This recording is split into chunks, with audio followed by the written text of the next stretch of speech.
चलिए स्टूडेंट्स, देखिए अब हम पढ़ेंगे क्या, प्रेशर। अब देखिए प्रेशर क्या होता है, कल प्रेशर का फॉर्मूला हम लोगों ने बात करी थी। क्या होता है? Force upon area. ठीक है स्टूडेंट्स, अब देखिए जरा, देखिए thrust and pressure. Okay, so have you ever wondered why a camel can run in a desert easily, why an army tank weighing more than 1,000 tons rests upon a continuous chain, why a truck or a motor bus has much wider tires, why cutting tools have sharp edges? In order to address these questions and understand the phenomena involved, it helps to introduce the concept of the net force in a particular direction or thrust and the force per unit area pressure acting on the object concerned. अच्छा देखिए जरा ध्यान से, देखिए देखिए बच्चों, सबसे पहले आप ये समझो कि थ्रस्ट क्या होता है। ठीक, तो थ्रस्ट एक तरीके का फोर्स होता है जो कि परपेंडिकुलर डायरेक्शन में लगता है। फिर से सुनिए ध्यान से, देखिए जैसे ये एक सरफेस है बच्चों, ठीक, तो इस सरफेस पे परपेंडिकुलर डायरेक्शन में अगर फोर्स लग रहा है, मतलब 90 डिग्री बनाता हुआ फोर्स लग रहा है, तो इसको हम थ्रस्ट बोलते हैं। ये देखिए, फोर्स तो आप लोगों ने पढ़ा ही हुआ है ना भाई। फोर्स तो आप लोगों ने पीछे पढ़ा ही हुआ है कि फोर्स क्या होता है। ठीक है, फोर्स एक तरीके का पुश या पुल है, और भी बहुत सारी बातें आपने फोर्स के बारे में पढ़ी हुई हैं। ठीक है ना। अब देखिए बच्चों, थ्रस्ट क्या होता है।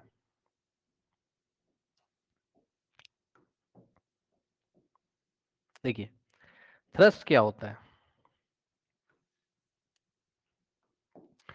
ये कोई वॉल है बच्चों, दीवार है। ठीक, और देखिए ये कोई वॉल है, दीवार है ये। ठीक, ये एक दीवार है। मैं आपको ठीक से दिखा दूं, थोड़ा सा बड़ा कर देते हैं इसको। देखिए ये मान लीजिए बच्चों कोई वॉल है, जस्ट आपको मैंने ऐसे दिखाया, वॉल का सरफेस है ये। तो पता है यहां से आप कोई फोर्स लगा रहे हो इस तरीके से, जो फोर्स इस सरफेस के परपेंडिकुलर होगा उसको थ्रस्ट बोलोगे।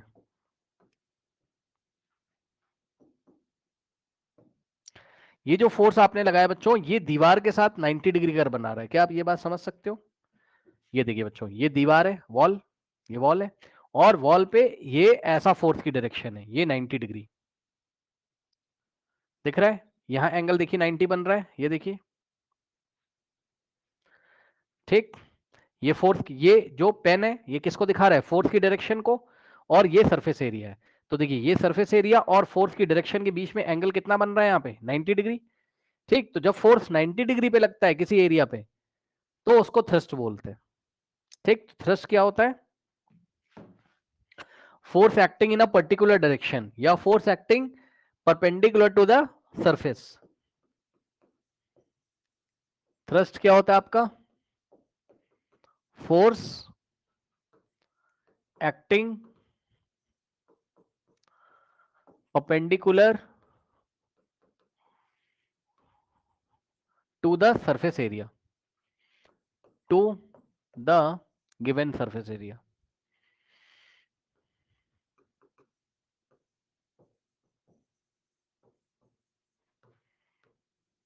ठीक, किसी गिवन सरफेस एरिया पे फोर्स जब परपेंडिकुलर डायरेक्शन में लगता है, 90 डिग्री पे लगता है, तो हम उसको क्या बोलते हैं, थ्रस्ट बोलते हैं।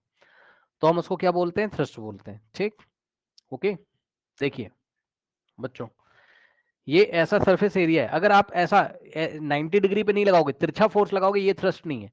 जो 90 डिग्री पे लगाओगे वो थ्रस्ट है। ठीक, मतलब सामने जो सरफेस है उसके साथ 90 डिग्री एंगल बनना जरूरी है। ठीक, तो थ्रस्ट क्या होता है, force acting perpendicular to the surface. Okay, अब देखो बच्चों, जैसे ही आपने यहां बोला force acting perpendicular to the given surface. Okay, perpendicular to the given surface, यानी कि बच्चों perpendicular to the given surface मतलब आपने डायरेक्शन फिक्स कर दी। मतलब अब आप फोर्स, वैसे तो फोर्स के पास डायरेक्शन होती, लेकिन आपने एक पर्टिकुलर डायरेक्शन फिक्स कर दी कि भैया 90 डिग्री पे लगाओगे, यानी कि सरफेस के साथ अगर फोर्स 90 डिग्री पे लग रहा होगा तभी वो थ्रस्ट होगा। तो इसलिए एनसीईआरटी में क्या लिखा हुआ है, ध्यान से चेक करिए बच्चों, एनसीईआरटी में क्या लिखा हुआ है, इसलिए यहां पर आइए। एनसीईआरटी में क्या लिखा हुआ है, the net force in a particular direction is called thrust. The net force in a particular direction is called thrust. Okay, and the force per unit area acting on the object concerned. Okay, अब सुनिए बच्चों, देखिए देखिए बात समझिए। देखिए अब मैं आपको थोड़ा सा बताता हूं, थोड़ा सा मैं आपको बताता हूं। देखो देखिए बच्चों, फोर्स तो आप लोग पीछे वाले चैप्टर में पढ़ के आए हो, तो ये प्रेशर की जरूरत क्यों पड़ रही है? फोर्स तो आप लोग पीछे वाले चैप्टर में पढ़ के आए हो, अब ये क्या आ गया? प्रेशर। तो बच्चों ध्यान से सुनिए, मैं आपको बताता हूं। प्रेशर पता है क्या है बच्चों? प्रेशर इफेक्ट ऑफ फोर्स है, मतलब फोर्स का कितना इफेक्ट आ रहा है ये नापने के लिए, ये मेजर करने के लिए आपने प्रेशर नाम की फिजिकल क्वांटिटी बनाई है। समझिए जरा बच्चों, प्रेशर क्या बताता है अभी मैं आपको समझाऊंगा अभी कि प्रेशर का डेफिनेशन क्या होता है क्या नहीं होता है, वो सब बताऊंगा। लेकिन प्रेशर का पहले आप मीनिंग समझो जरा। प्रेशर होता है बच्चों आपका इफेक्ट ऑफ फोर्स। अब ये क्या पढ़ा रहे हो सर? ये क्या पढ़ा रहे हो? ये क्या पढ़ा रहे हो? देखो अभी बताते हैं आपको। बच्चों इफेक्ट ऑफ फोर्स का मतलब फोर्स का कितना प्रभाव होता है, मतलब फोर्स कितना इफेक्ट डाल रहा है। फोर्स तो लगा दिया, अब फोर्स कम इफेक्ट डाल रहा है या ज्यादा इफेक्ट डाल रहा है, कितना इफेक्ट डाल रहा है, इसको प्रेशर बोलते हैं। आइए जरा एक एग्जांपल से मैं आपको समझाता हूं। आइए जरा एक एग्जांपल से मैं आपको समझाता हूं। देखिए बच्चों, बहुत बढ़िया, मैं आपको एग्जांपल देता हूं एक, जरा मुझे आप बताइएगा। आपने बच्चों वो कुशन देखे हुए हैं? कुशन है ना, जो गद्दे होते हैं या कुशन जो होते हैं ना सोफे के, बहुत मुलायम से जो बहुत सॉफ्ट से जो कुशन होते हैं, उसका एग्जांपल लेके चलते हैं, तब आपको अच्छा समझ में आएगा। देखिए बच्चों, ये कुशन है, ये ऐसे देखिए, ये बहुत सॉफ्ट सा एक कुशन है, ठीक। अब देखिए बच्चों, इस कुशन को हम लोग क्या करेंगे, एक बार यहां बना लिया हमने और एक बार यहां बना लिया हमने, ठीक। अब देखिए बच्चों, देखिए बहुत सारे बच्चों को तो यही नहीं पता होता एरिया क्या होता है बच्चों। Area contact surface. देखिए ये मेरे पास एक डायरी है बच्चों, थोड़ा ध्यान से जरा चेक करिएगा, ठीक। ये पूरा इसका सरफेस एरिया है। अगर मैं अपनी एक फिंगर रखूंगा तो बस कितना कांटेक्ट सरफेस एरिया है इस डायरी के साथ, मेरी फिंगर का कितना कांटेक्ट सरफेस, मतलब कितना एरिया कांटेक्ट में, इतना ही, बस इतना, अरे इतना यार, इतना, ये बस इतना ही कांटेक्ट है। अब अगर मैं पूरा पाम रखूं, इस पे पूरी हथेली रख दूं, ये ऐसे, अब कांटेक्ट सरफेस एरिया बढ़ गया कि नहीं बढ़ गया बताओ? अब बताओ, अब कांटेक्ट सरफेस एरिया बढ़ गया कि नहीं बढ़ गया? बताइए। अब इतना सारा एरिया ऐसा कांटेक्ट में, तो एरिया समझ में आया, कांटेक्ट एरिया समझ में आया, ठीक। ये देखिए, ऐसा अगर मैंने ऐसा थंब लगा दिया तो कांटेक्ट एरिया कम है, और अगर ऐसा मैंने ज्यादा पूरा ऐसा पाम लगा दिया तो कांटेक्ट एरिया ज्यादा है, ठीक। अब सुनिए ध्यान से, देखिए, अब सुनिए ध्यान से, देखिए ये क्वेश्चन है बच्चों, अरे गद्देदार गद्दा होता है जो, वही है और क्या। ये क्वेश्चन मैंने 3 बना के रखे हुए हैं, ये असली क्वेश्चन है। अब सुनो, मैं एक आदमी हूं, ठीक, ओके, एक इंसान है, उस इंसान को लीजिए जरा, कोई भी इंसान है, मैं हूं, आप हो, कोई भी हूं, एक इंसान, इंसान को लेते हैं बच्चों, ठीक। ये इंसान है, ठीक। अब ध्यान से चेक करिएगा बच्चों, इसका मास है मान लो 60 किलोग्राम, ठीक, इसका मास है मान लो 60 किलोग्राम, सही है, ओके। इसका मास है मान लो कितना, 60 किलोग्राम। अब सुनिए, एक बार बच्चों इसको इस पे खड़ा कर दो, क्वेश्चन पे,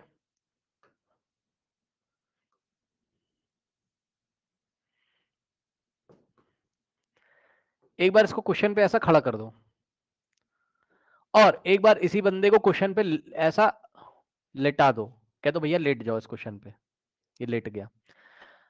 अभी मैं आपको डायग्राम बना के दिखाऊंगा, लेकिन आप मुझे ये बताओ, जब ये बंदा ऐसे खड़ा है, आपका एक्सपीरियंस क्या कहता है, जब ये बंदा ऐसे खड़ा है तब ज्यादा क्वेश्चन नीचे दबेगा, जब ये बंदा ऐसे खड़ा हो गया, ये फर्स्ट कंडीशन है। फर्स्ट कंडीशन में क्वेश्चन ज्यादा नीचे दब जाएगा, या सेकंड कंडीशन में क्वेश्चन जब ये लेट जाएगा तब क्वेश्चन ज्यादा नीचे दब जाएगा? बताइए, क्वेश्चन ज्यादा नीचे कब दबेगा? स्टैंडिंग पोजीशन में। अब देखिए, यही है, यही है, यही है। क्या सर? भाई एक बात बताओ जरा, ये बंदा कितना फोर्स लगा रहा है? तो जवाब है अपने वेट के इक्वल। भाई कल आपको वेट पढ़ाया था, वेट कहां होता है? डाउनवर्ड डायरेक्शन में। वेट भी एक तरीके का फोर्स होता है सर। जिस फोर्स से अर्थ किसी ऑब्जेक्ट को खींचती है, तो इस बंदे का वेट हमेशा कहां लग रहा है? नीचे। सुन लेना भाई ध्यान से। चलो, मास मैंने इसका दे दिया, जरा वेट निकालो। मास मैंने इसका दे दिया, जरा वेट निकालो m इंटू जी से। ठीक। और बच्चों जी की वैल्यू 10 ले लीजिए। अरे भाई मैं कह रहा हूं ना यार, मान लो, जिससे हमारी कैलकुलेशन इजी हो जाएगी। ठीक, जी की वैल्यू 10 ले लीजिए। तो W is equals to m into g. m कितना है? 60 और g कितना है? 10। तो 60 इंटू 10 600 न्यूटन। ठीक। अब सुनिएगा ध्यान से। तो ये व्यक्ति यहां खड़ा हुआ है, बताओ कितना फोर्स लग रहा है? इसके वेट के इक्वल 600 न्यूटन। और ये व्यक्ति लेट गया। जब ये लेट गया तो क्या इसका वेट चेंज हो जाएगा? नहीं भाई, वेट तो वेट है यार। गद्दे पे एक बार खड़ा हो रहा है और एक बार गद्दे पे लेट गया तो वेट थोड़ी ना चेंज हो जाएगा। वेट अभी भी कितना है, यानी कि ये व्यक्ति लेटा हुआ है तब भी कितना फोर्स लगा रहा है? 600 न्यूटन। देखा आपने? देखा देखा देखा देखा। सुनो सुनो भाई, फोर्स ये व्यक्ति सेम लगा रहा है, लेकिन फोर्स का इफेक्ट अलग अलग है। इफेक्ट मतलब फोर्स क्या प्रभाव डाल रहा है, कहां पर? सामने वाले सरफेस एरिया पे। पहले वाले केस में गद्दा ज्यादा पिचक जाएगा नीचे। ये जो क्वेश्चन है, अब हम आपको डायग्राम दिखा रहे हैं बच्चों, ये ऐसा चला गया नीचे पिचक के। ठीक। और दूसरे वाले में ये कम पिचकेगा।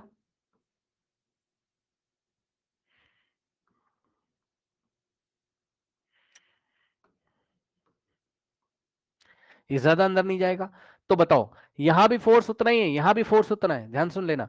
Effect of force, effect of force कहां पर ज्यादा है? मतलब फोर्स अपना प्रभाव ज्यादा कहां पर दिखा रहा है? बताइए, इफेक्ट ऑफ फोर्स कहां पर ज्यादा है? फर्स्ट वाले में या सेकंड वाले में? इफेक्ट ऑफ फोर्स कहां ज्यादा है? फर्स्ट वाले में। तो अब आपको पता चला है कि फर्स्ट वाले में इफेक्ट ऑफ फोर्स ज्यादा है। फर्स्ट वाले में इफेक्ट ऑफ फोर्स क्या है? ज्यादा है। और सेकंड वाले में बच्चों इफेक्ट ऑफ फोर्स लेस है। इफेक्ट ऑफ फोर्स क्या है? लेस है। फोर्स उतना ही है। बड़ी मजेदार चीज है फिजिक्स में। भाई फोर्स उतना ही है 600 न्यूटन, फोर्स चेंज नहीं हुआ है, लेकिन इफेक्ट ऑफ फोर्स चेंज हो रहा है। तब लोगों ने सोचा ये क्या चीज हो गई। तब लोगों ने कहा अच्छा, एक नया फिजिकल क्वांटिटी बनाना पड़ेगा, एक नया फिजिकल क्वांटिटी बनाना पड़ेगा। सुन लो, सुन लो, सुन लो। फोर्स से काम नहीं चलेगा, इफेक्ट ऑफ फोर्स से काम चलेगा। तो इफेक्ट ऑफ फोर्स अगर ज्यादा है तो बोला जाएगा प्रेशर ज्यादा है। इफेक्ट ऑफ फोर्स अगर कम है तो बोला जाएगा प्रेशर कम है। यानी कि बच्चों प्रेशर क्या होता है? प्रेशर क्या होता है? इफेक्ट ऑफ फोर्स होता है एक तरीके से, कि फोर्स कितना प्रभावी है कहीं पर, फोर्स का क्या इफेक्ट आ रहा है, उसको नापने के लिए आपको प्रेशर को डिफाइन करना पड़ेगा। तो जहां पर बच्चों इफेक्ट ऑफ फोर्स ज्यादा है वहां बोला जाएगा फिजिक्स में प्रेशर ज्यादा है। ठीक। और जहां पर इफेक्ट ऑफ फोर्स लेस है वहां पर फिजिक्स में बोला जाएगा कि प्रेशर लेस है।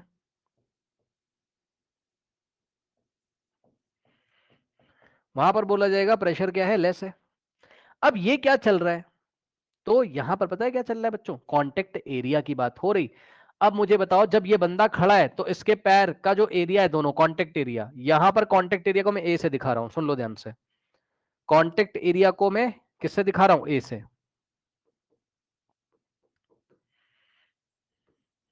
हाँ, तो बताइए जरा, कांटेक्ट एरिया फर्स्ट वाले केस में ज्यादा है, गद्दे के साथ या क्वेश्चन के साथ जो कांटेक्ट होता है फर्स्ट वाले केस में एरिया ज्यादा है, या सेकंड वाले केस में जब आप लेट जाओगे ऐसा, तब कांटेक्ट एरिया ज्यादा है? बताइए, फर्स्ट वाले केस में ज्यादा है या सेकंड वाले केस में? सेकंड वाले केस में कांटेक्ट एरिया ज्यादा है।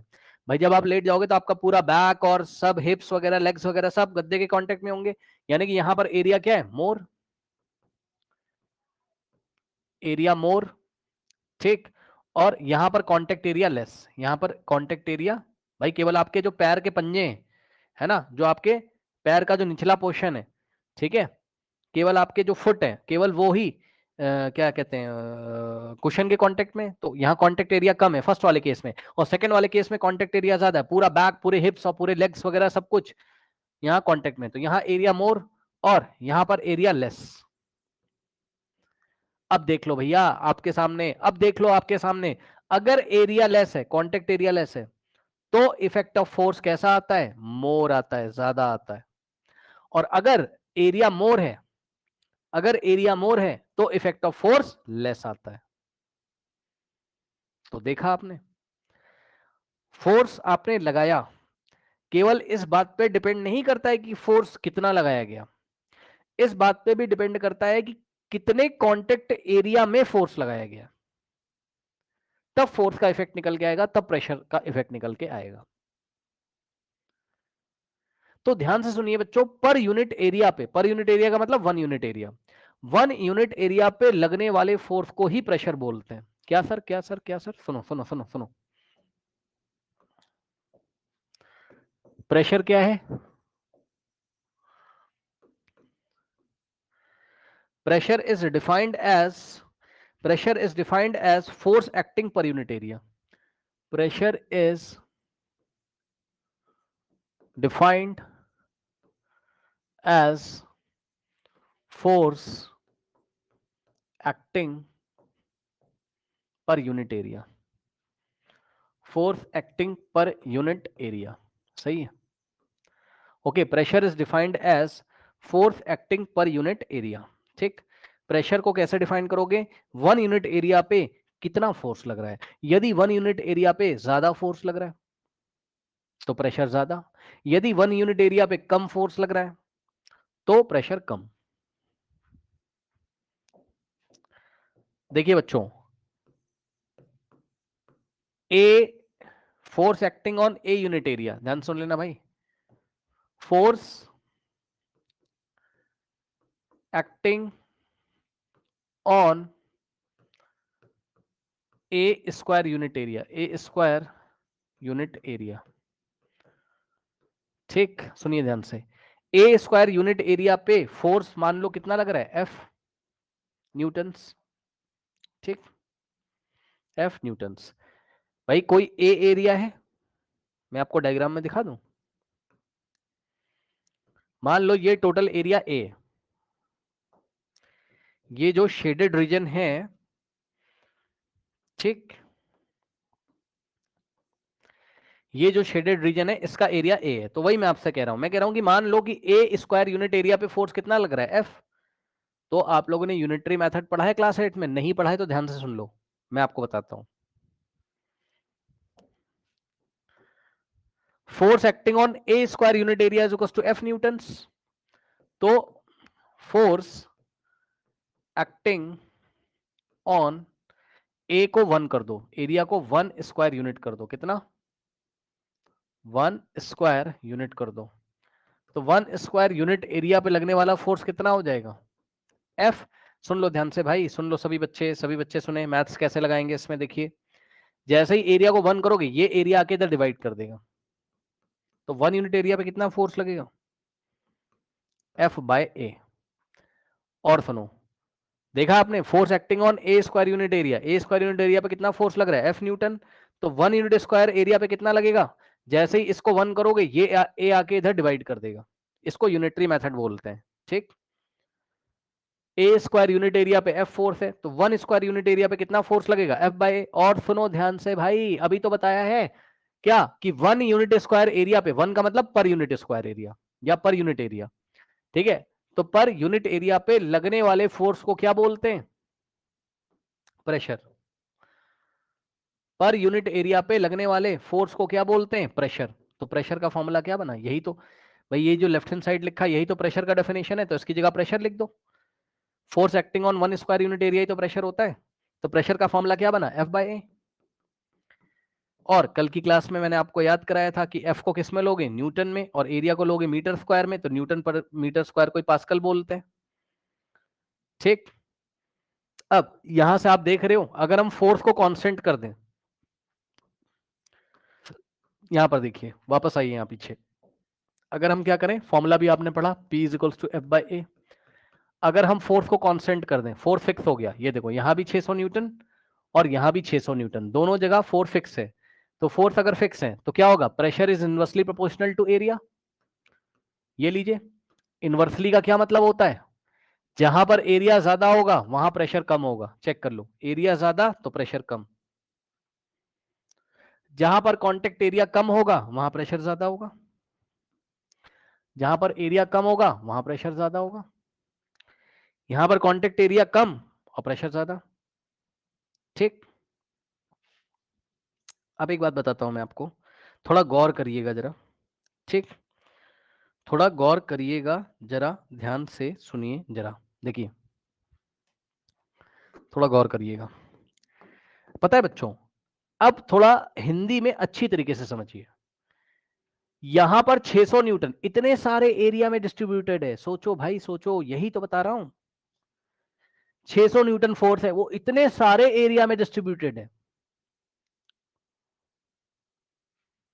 सेकंड वाले केस में 600 न्यूटन फोर्स है और बहुत ज्यादा एरिया में वो डिस्ट्रीब्यूटेड है। लेकिन फर्स्ट वाले केस में वही 600 न्यूटन बहुत थोड़े से एरिया में डिस्ट्रीब्यूटेड है। सोचो जरा, खुद से सोचो, फोर्स वही है 600 न्यूटन का, यहां पर ये बहुत ज्यादा एरिया पे डिस्ट्रीब्यूटेड है, तो इफेक्ट ऑफ फोर्स कम ही तो आएगा यार, क्योंकि फोर्स तो उतना ही है 600 न्यूटन और इतने सारे एरिया में लगना है उसको, तो पर यूनिट एरिया पे कभी तो पर यूनिट एरिया पे कम फोर्स ही तो आएगा। और यहां पर फोर्स उतना ही है लेकिन बहुत छोटे से एरिया पे लग रहा है, तो पर यूनिट एरिया पे फोर्स ज्यादा आएगा, तो यहां प्रेशर ज्यादा है यहां प्रेशर कम है। मतलब अगर सेम फोर्स ज्यादा से एरिया में लग रहा हो तब प्रेशर कम हो जाता है, क्योंकि उतना फोर्स तो उतना ही है, अब उसको पूरे एरिया में डिस्ट्रीब्यूट कर दिया गया है, तो भैया उसका इफेक्ट कम आएगा ना यार, पर यूनिट एरिया पे उसका इफेक्ट कम आएगा। एक और मैं आपको डायग्राम दिखाता हूं, कुछ लोग नहीं समझ पा रहे हैं, देखो देखो देखो, मैं क्या कह रहा हूं, मैं ये कह रहा हूं, देखो मैं ये कह रहा हूं, मान लो बच्चों ये एरिया आपका, ठीक, थोड़ा समझिएगा जरा, ये एरिया मान लीजिए, ठीक, और एक बार ये वाला एरिया है, ठीक, अभी देखिएगा जरा, देखिएगा जरा, और हम्म, ये देखिए, ये एरिया है, ठीक, पूरा ये एरिया है पूरा। अब बच्चों मैं यही तो पढ़ा रहा हूं, मैं कह रहा हूं इस पूरे एरिया पे डिस्ट्रीब्यूट किया गया 600 न्यूटन का फोर्स, और यहां पर ये इतना छोटा सा एरिया, इस पे 600 न्यूटन का फोर्स लगाया गया। अब आप खुद दिमाग लगाओ यार, फोर्स तो 600 न्यूटन है, फोर्स तो फिक्स है, ठीक, 600 न्यूटन, ठीक है ना, ओके, इतने बड़े से एरिया में लग रहा है और 600 न्यूटन इतने छोटे से एरिया में लग रहा है। अब सुनो मेरी बात, सुनो सुनो सुनो सुनो सुनो, उतना सारा फोर्स, मतलब फोर्स तो फिक्स हो गया, वही एक बार इतने सारे एरिया में डिस्ट्रीब्यूट हो रहा है, तो भैया पर यूनिट एरिया पे कम इफेक्ट आएगा ना, समझो, पर यूनिट एरिया मतलब, आइए मैं आपको दिखा भी देता हूं, मान लो बच्चों इतने एरिया को मैं पर यूनिट एरिया बोल रहा हूं, मान लो बच्चों इतने एरिया को मैं पर यूनिट एरिया बोल रहा हूं, इतने एरिया को मैं, इतने एरिया को मैं पर यूनिट एरिया बोल रहा हूं, ठीक, तो पर यूनिट एरिया में यहां फोर्स चेक करो और उतने ही पर यूनिट एरिया में यहां फोर्स चेक करो, तो यहां पर 600 न्यूटन इस पूरे पे डिस्ट्रीब्यूटेड है, पर यूनिट एरिया पे ज्यादा फोर्स आएगा ना, और यहां पर 600 न्यूटन इतने बड़े एरिया में डिस्ट्रीब्यूटेड था, तो पर यूनिट एरिया पे कम फोर्स आएगा ना। अब इसी को मैं आपको कैलकुलेट करके दिखाता हूं, मान लो बच्चों इस पूरे का एरिया कितना था, मान लो इस पूरे का एरिया बच्चों कितना था, 100 मीटर स्क्वायर, ठीक, और मान लो इसका एरिया कितना है, 60 मीटर स्क्वायर, मान लो, ठीक, तो यहां प्रेशर कितना निकल के आएगा, प्रेशर का मतलब फोर्स पर यूनिट एरिया, तो यहां फोर्स पर यूनिट एरिया कम निकल के आएगा, less, pressure is equals to force by area, तो एरिया फोर्स कितना है 600 न्यूटन और एरिया कितना है 100, तो 0 से 0 गया, ये लीजिए कितना आ गया 6 पास्कल, या आप इसको क्या बोल सकते हो 6 न्यूटन पर मीटर स्क्वायर। ठीक, और यहां पर निकालोगे अगर प्रेशर, तो pressure is equals to force by area. Force कितना है 600 न्यूटन डिवाइडेड बाय एरिया कितना है 60। 0 से 0 गया और 6 1 जा 6 10 जा, तो यहां कितना निकल के आ रहा है बताइए 10 पास्कल या 10 न्यूटन पर मीटर स्क्वायर। ठीक, तो यहां 1 मीटर स्क्वायर पे, यहां 1 मीटर स्क्वायर एरिया पे 10 न्यूटन का फोर्स लग रहा है। ठीक, और यहां पर 1 मीटर स्क्वायर एरिया पे 6 न्यूटन का फोर्स लग रहा है। ठीक है ना, ओके, तो ये चीज है। ओके, बात समझ में आई कि नहीं आई बताइए, बात समझ में आई कि नहीं आई बताइए। ठीक है, तो यहां से आपने क्या सीखा, जहां पे एरिया कम वहां प्रेशर ज्यादा। ये देखो इसका एरिया कम था तो प्रेशर ज्यादा, 10 पास्कल का प्रेशर है। यहां एरिया ज्यादा तो प्रेशर कम, 6 पास्कल का प्रेशर है। ठीक है ना, कोई डाउट नहीं। ठीक, अब सुनिए ध्यान से, अब मैं आपसे कुछ क्वेश्चंस पूछता हूं और आप मुझे जवाब दो। जो चाकू होती है नाइफ, ठीक है ना, कुछ एग्जांपल्स मैं आपको दिखाता हूं, कुछ क्वेश्चंस मैं आपसे पूछता हूं, देखते हैं आप क्या बताओगे।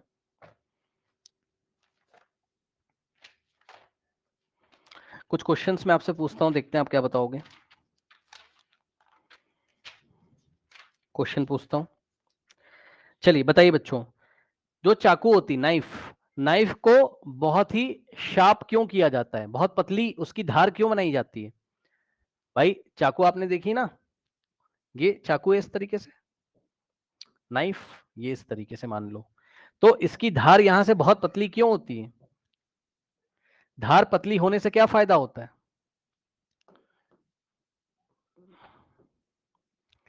ये देखिए, ये इसकी धार इतनी पतली क्यों है बताइए। हाँ, एरिया लेस होता है। भाई आप वेजिटेबल को जब काटने जाओगे तो वेजिटेबल पे आप फोर्स तो कांस्टेंट लगाओगे भाई। मान लो आप 5 न्यूटन फोर्स लगा रहे हो सब्जी के ऊपर, फोर्स तो फिक्स हो गया, फोर्स तो फिक्स हो गया। तो फोर्स यदि फिक्स हो गया तो कांटेक्ट एरिया कम होना चाहिए ना, तो पतला धार का चाकू बनाओगे तो कांटेक्ट एरिया कम होगा, कांटेक्ट एरिया कम होगा तो प्रेशर ज्यादा होगा, यानी कि इफेक्ट ऑफ फोर्स ज्यादा होगा।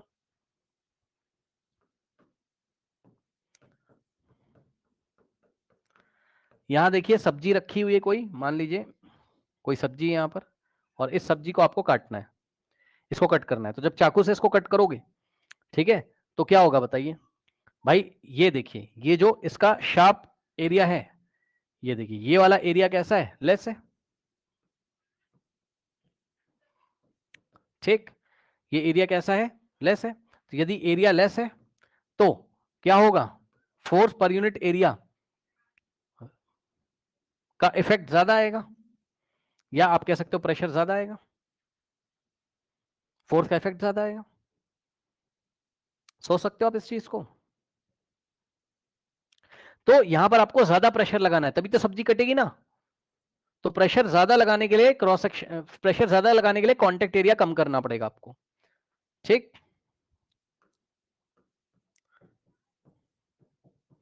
Pressure is inversely proportional to area. ठीक, pressure is inversely proportional to area. ठीक है, ओके, एरिया कम तो प्रेशर ज्यादा। उसके बाद अब ध्यान से सुनिए जरा, आप स्कूल अपना बैग लेके जाते हो, तो बैग के जो यहां पर जो स्ट्रिप्स होती हैं, बैग के जो पट्टे होते हैं, स्ट्रिप्स जो होती हैं, उसको वाइडर क्यों बनाया जाता है, चौड़ा क्यों बनाया जाता है। ये देखिए बच्चों, ये सब एग्जांपल थोड़ा देखिए कहां गया। ये देखिए बच्चों, ये बैग के पट्टे इतने चौड़े क्यों हैं, क्योंकि इसका क्रॉस सेक्शन एरिया क्या है ज्यादा। तो जब आप ऐसा कंधों पे अपने शोल्डर पे जब ऐसा बैग को रखोगे तो ये क्रॉस सेक्शन एरिया ज्यादा है, तो एरिया ज्यादा होने की वजह से प्रेशर कम लगेगा। मानते हो कि नहीं इस बात को, बताओ भाई। मान लो आपका बैग है 20 किलोग्राम का, जस्ट मैं एग्जांपल बता रहा हूं, 20 किलोग्राम का आपका बैग है, ठीक, तो बैग का वेट कितना हो जाएगा, m इंटू जी से, मास 20 किलोग्राम है और जी की वैल्यू 10 ले लो, 200 न्यूटन का फोर्स आ रहा है, तो 200 न्यूटन के फोर्स को आप ज्यादा से ज्यादा एरिया पे रखने की कोशिश करोगे ना, ताकि पर यूनिट एरिया पे कम फोर्स आए। तो इसलिए बैक के जो पट्टे चौड़े बनाओगे आप, जिससे उसका कॉन्टेक्ट एरिया ज्यादा हो जाएगा। ये इसका कॉन्टेक्ट एरिया हम लोग के शोल्डर के साथ ज्यादा होता है, तो pressure is equals to force upon area से, एरिया ज्यादा है तो प्रेशर कम होगा।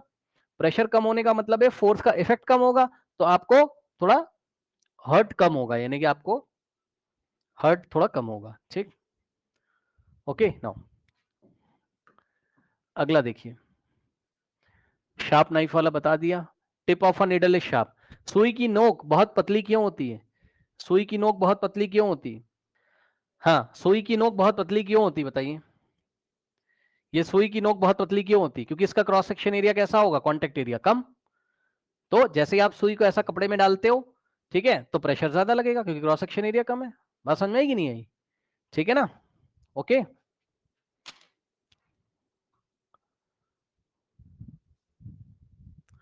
नाउ वाई द प्रेशर, समझ लो ना, कपड़ा सिलने के लिए आपको ज्यादा प्रेशर की जरूरत होती होगी, तो कॉन्टेक्ट एरिया कम हो गया टिप का, जिससे प्रेशर ज्यादा हो जाएगा। Why the pressure on the ground is more when a man is walking then he is standing. अब देखो, मैन जब चल रहा होता है, जब मैन चल रहा होता है, जब मैन चल रहा होता है तब प्रेशर ज्यादा है, और जब वो खड़ा है तो प्रेशर कम है। ऐसा क्यों? ये देखिए, ये देखिए, ये ग्राउंड है। अब देखो, एक बंदा अगर खड़ा है तो खड़ा रहेगा, तब ये देखो, ये वाला पैर और ये वाला पैर, इसके दोनों, इसका जो दोनों पैर है वो कांटेक्ट में। तो मान लो एक पैर का एरिया ए है और दूसरे का भी कांटेक्ट एरिया ए प्लस ए 2 है, तो इस बार ज्यादा एरिया कांटेक्ट में, तो प्रेशर कम होगा। और जब ये बंदा चल रहा होगा, when the person is walking, okay, when the person is walking like this, ये देखिए, जब ये चल रहा है तो एक पैर इसका कांटेक्ट में इस तरीके से और दूसरा पैर ऐसा। तो अब केवल कितना एरिया, भाई इसका वेट तो फिक्स हो गया ना, वेट मान लो इसका है बंदे का 600 न्यूटन, वेट का मतलब फोर्स तो फिक्स हो गया, फोर्स तो अभी भी उतना ही है, एम इंटू जी से। वेट तो अभी भी उतना ही है, ठीक, ओके। तो यहां पर ओनली एरिया ऑफ 1 फीट है, तो भैया एरिया कम हो गया तो प्रेशर ज्यादा हो जाएगा। तो इसलिए जब व्यक्ति चल रहा होता है तो ज्यादा प्रेशर लगता है, और जब वो खड़ा है तो प्रेशर कम होता है। ठीक है ना, ओके, करेक्ट। बात समझ आई कि नहीं आई? तो ये चीज है।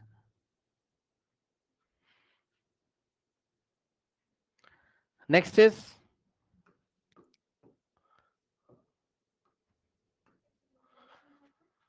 ओके, नाउ, अच्छा अच्छा, हाँ मेरा कोई काम है तो, ओके। सो इस तरीके से, so when the person is moving, so the contact area is less, that's why the pressure is high, okay. और यहां पर क्या है, when the person is standing then there is a more contact area, so the pressure will be less, correct. तो ये चीज है। Next is, now ये एग्जांपल देखिए students, the tractor have broad tyres so that there is a less pressure on the ground and tyres do not sink into comparatively soft ground in the fields, okay. तो यहां पर देखिए जरा, अब tractor के broad area, बच्चों अब तो मुझे बताना नहीं, ट्रैक्टर इतना भारी, उसका लोड इतना ज्यादा, लोड का मतलब फोर्स, उसका वेट बहुत ज्यादा है, तो क्रॉस सेक्शन एरिया ज्यादा कर दोगे तो प्रेशर कम हो जाएगा। ठीक, क्रॉस सेक्शन एरिया इनके टायर्स का कैसा है, बहुत ज्यादा है, तो प्रेशर क्या हो जाएगा, कम हो जाएगा, इफेक्ट ऑफ फोर्स कम हो जाएगा, तो ये ट्रैक्टर ऐसा मिट्टी में अंदर धसेंगे नहीं। और इसी तरीके से बच्चों, यहां पर देखिए, ये रेलवे ट्रैक्स है, ठीक, ओके, ये रेलवे ट्रैक्स है, और रेलवे ट्रैक्स में ये देखिए नीचे ये स्लीपर्स रखे गए हैं, या तो सीमेंट के स्लीपर होते हैं या तो वुडन स्लीपर होते हैं। ठीक, क्यों रखा गया है? ताकि ट्रेन का जो लोड है, ट्रेन का लोड है वो ज्यादा एरिया पे डिस्ट्रीब्यूट हो जाए, ट्रेन का जो वेट है वो ज्यादा एरिया पे। कुछ लोग एरिया के बारे में नहीं समझ रहे हैं यहाँ।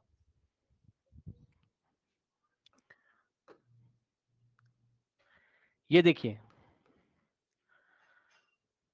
ये लोड ये वाले एरिया पे भी आएगा, करेक्ट, ये लोड इस एरिया पे भी आएगा, आप समझ रहे हो, इस एरिया पे भी लोड आएगा, करेक्ट, यहां पर भी लोड आएगा, ओके, यहां पर भी लोड आएगा, ये यहां पर भी लोड आएगा, ये इस तरीके से। तो जब ट्रेन जा रही होती होगी तो क्या होता है, जो लोड है वो तो फिक्स हो गया, द वेट इज फिक्स। अब वेट कुछ ना कुछ होगा, we don't know, let us say 50,000 newton, let us say 50,000 newton. Okay, so the load is fix and the cross section area is more here, the contact area is more here. ये वाला area कौन सा area समझ रहे हो ना, rail के track के नीचे जो कॉन्टेक्ट एरिया मैं उसकी बात कर रहा हूं, करेक्ट। तो इतनी लंबी ट्रेन है, so the area is, the contact area is more here, more and more and more, बहुत ज्यादा कॉन्टेक्ट एरिया है यहां पर। तो ये जो नीचे आपने स्लीपर्स लगा दिए, इससे कॉन्टेक्ट एरिया ज्यादा हो जाएगा। तो कॉन्टेक्ट एरिया ज्यादा होने से प्रेशर क्या हो जाएगा, कम, प्रेशर क्या होगा, लेस, सही है, प्रेशर लेस होगा। ओके, सो प्रेशर लेस होगा तो ट्रेन ऐसा नीचे धंसेगी नहीं, नीचे नहीं जाएगी, ठीक। नेक्स्ट इज, देखिए कोई भी एग्जाम में बच्चों क्वेश्चन आएगा ना, तो ये वाला फॉर्मूला जरूर लिख के दिखाइएगा उनको, करेक्ट। ये वाला फॉर्मूला उनको जरूर लिख के दिखाइएगा, P is equal to F by A, correct, ठीक। नो,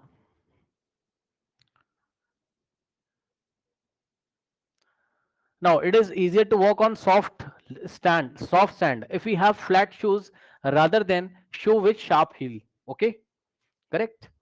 हाँ, तो बच्चों एक बार बताओ, अगर आपको सैंड, बालू जो होती है, मिट्टी जो होती है, मिट्टी में अगर चलने के लिए बोले, बालू में जो सैंड होती है, ठीक, तो आपको हील क्यों नहीं पहन के चलना चाहिए, ठीक।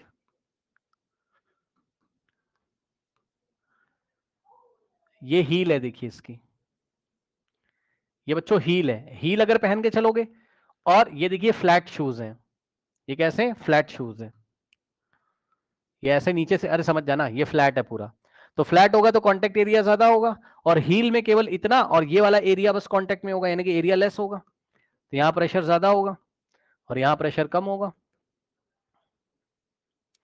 तो मिट्टी में आप धसोगे नहीं जब आप फ्लैट सरफेस पहन के चलोगे, हील नहीं पहन के चलना है मिट्टी में, मिट्टी या सैंड में हील पहन के चलोगे तो धस जाओगे नीचे, क्योंकि कांटेक्ट एरिया कम होगा, तो प्रेशर ज्यादा लगेगा, मतलब आपका जो बॉडी का पूरा वेट है वो कम से कम एरिया पे आएगा, तो इफेक्ट ऑफ फोर्स ज्यादा आएगा, एरिया कम होगा, इफेक्ट ऑफ फोर्स ज्यादा आएगा, प्रेशर ज्यादा आएगा, तो अंदर चले जाओगे मिट्टी में, आप धस जाओगे, ठीक। तो ये सारी चीजें, ये हो गया, ये सारा आप पढ़ के आओगे इतना। इनका एक क्वेश्चन देख लेते हैं भाई, कल से बोल रहे हैं, इनका एक क्वेश्चन देख लेते हैं, आते ही या तो बता दिया करो क्वेश्चन, रुको बता देते हैं। आपका क्वेश्चन कहाँ है भाई, ग्रुप में डाला था, इनका एक क्वेश्चन बता देते हैं, ग्रुप में डाला था भाई, नहीं, हाँ एक इनका क्वेश्चन है बच्चों, देखिए क्या कह रहा है, एक क्वेश्चन इनका बता देते हैं, एक दो क्वेश्चन इनके बच्चे के, ये मैथ्स का क्वेश्चन है, देख लीजिए बच्चों, एक दो क्वेश्चन बता देते हैं, ठीक।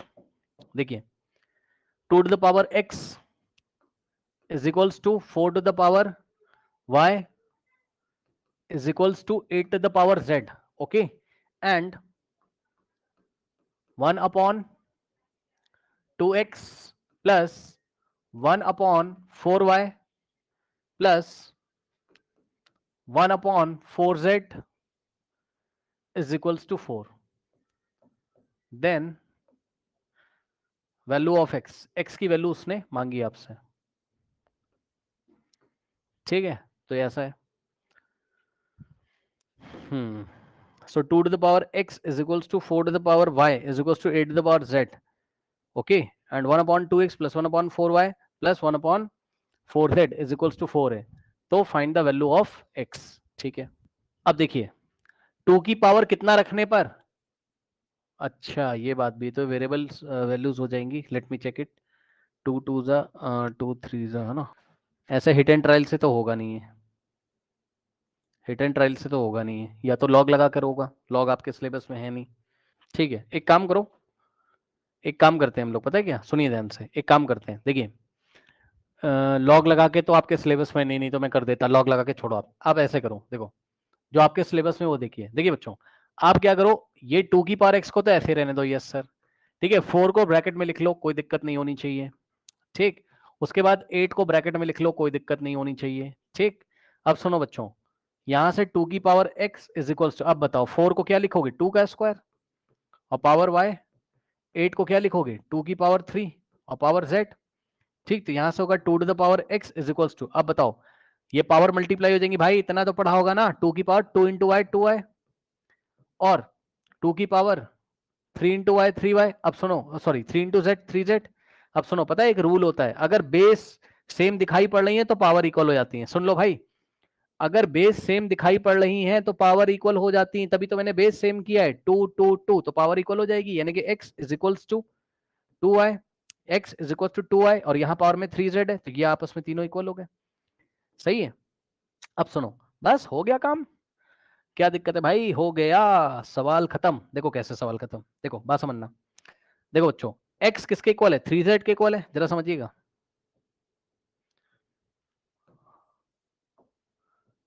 x 3z के भी इक्वल है, 2y के भी इक्वल है, तो x is equal to 3z ले लो पहले तुम, और यहां से z की वैल्यू निकालो, 3 आके इधर डिवाइड करेगा तो z क्या हो जाएगा, x बाय 3। z की वैल्यू x के टर्म्स में निकाल ली, ठीक। और सुनो, और सुनो क्या करोगे, और सुनो क्या करोगे, अब देखना भैया ध्यान से, आंखें खुली रखिएगा प्लीज। 1/2x को मैंने ऐसे ही कॉपी किया, और प्लस 1 अपॉन, ये बताओ 4 को क्या लिख सकते हो, 2 इंटू, ये ऐसे लिख सकते हो, क्योंकि 2 टू द 4 हो जाएगा वापस, और plus 1 upon 4 into Z is equal to 4। बस सॉल्व कर लो, क्या दिक्कत है, कैसे करोगे, 1/2x और प्लस 1 अपॉन, ये बाहर वाला 2 ऐसे ही रहेगा, और सुनो 2y की जगह क्या रखोगे, बोलो भैया, 2y किसके इक्वल है, x के इक्वल है, तो 2 इंटू, और ये वाले 2y की जगह x रखोगे, और प्लस 1 अपॉन 4 इंटू, ये वाले z की जगह क्या रखोगे बताओ, x अपॉन 3, तो z की जगह x अपॉन 3 और इज इक्वल्स टू 4।